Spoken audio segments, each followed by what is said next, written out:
We ask how long ago this picture was taken, and he sighs and explains that this is the guy he shares the car with, and produces a reassuringly fat Nick Clegg ID card from the sun visor flap.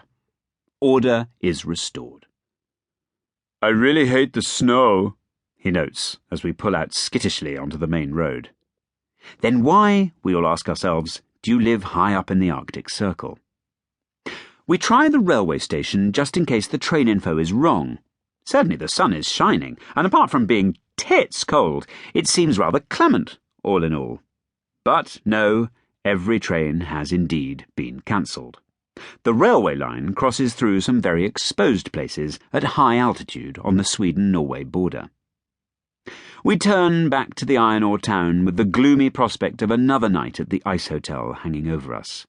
But oh, that we should be so lucky! Turns out the ice hotel is full that night. Well, that serves us right. As is every other blessed place we try. What is this, Bethlehem?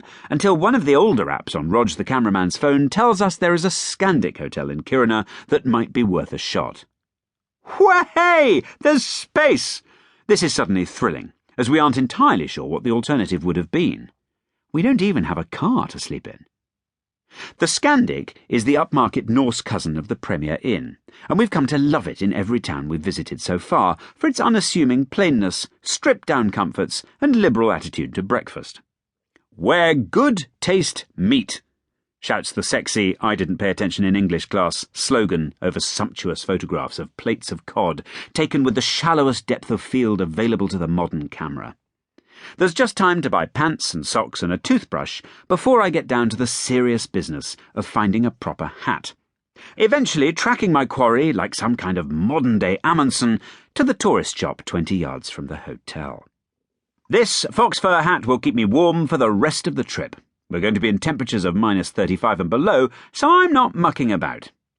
You can use various synthetic materials that are okay in moderate temperatures, but for sheer efficiency of body heat retention and extreme comfort next to the skin, nothing comes close to the furs and skins of animals. There, I've said it. Reindeer skins are what keep the ice hotel from being downright dangerous, as the individual fibres of a reindeer's fur are hollow. Pop a little reindeer skin on a block of ice, and it's almost completely insulated. You can sit on it. Then all you have to do is rub a teenager's rancid feet all over it, and boom, there's your bed for the night. While we're in Kiruna, the storm really begins to whip up. Perhaps there was a good reason for cancelling the trains after all. Bloody hell, it's the first time I've witnessed the ruthlessness of Arctic weather in full sail. To start with, there's the wind, easily strong enough to knock you down.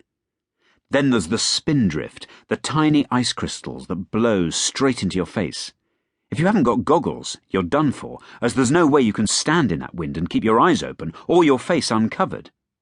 Someone's hat blows off while we're outside, so a couple of us chase after it, but in no time we're in snow 2 feet deep and both of us have fallen over. Seriously, getting up in that wind is no joke. It takes me about a minute to get back onto my feet, and if I'd twisted my ankle in the fall, I wouldn't have been able to do it.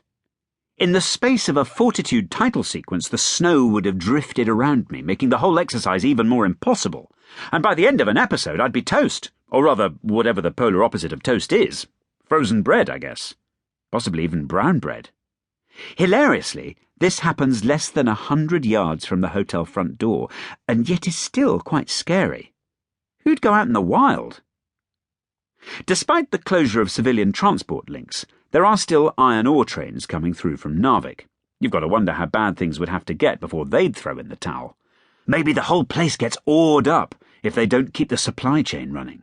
And after 2 days, everyone's just wading around in iron filings like it's the floor of the barber shop where those magnet guys go to smarten up.